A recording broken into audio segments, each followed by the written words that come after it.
Hey, everybody. Hey, quick question. Are you too close to your product? I know it's your baby, right? You built it, you thought of it, you created it, you manufactured it, and sometimes you're just too close.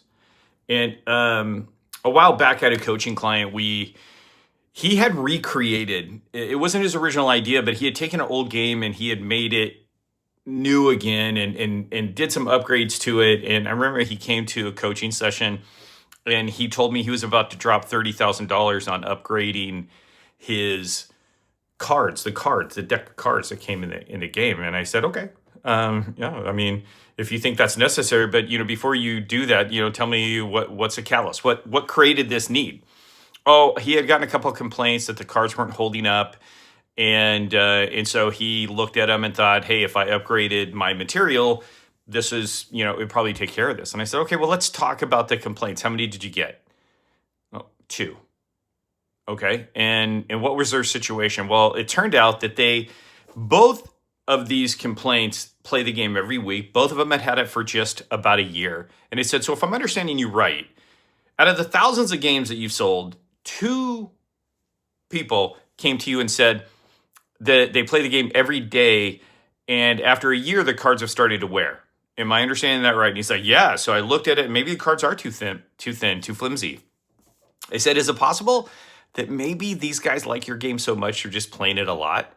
I said, wouldn't it be cheaper, easier to just send both of these people a new deck of cards? Cost you about $8. And then you can turn these people that are complaining that the cards are not great into raving fans. Look what you did for them. And now you just saved yourself 30 grand. Because do you really have a problem, or do you have an opportunity to make a customer a raving fan? And a lot of times, and this just happened with a client I have yesterday. We were talking about a product that she makes, and she's had some complaints about it, but they're less than 5% returns rate overall, less than 5% of all the things that she sold. And so I asked her, I said, do you really have an issue with your product, or do you have an opportunity to turn this customer into a raving fan?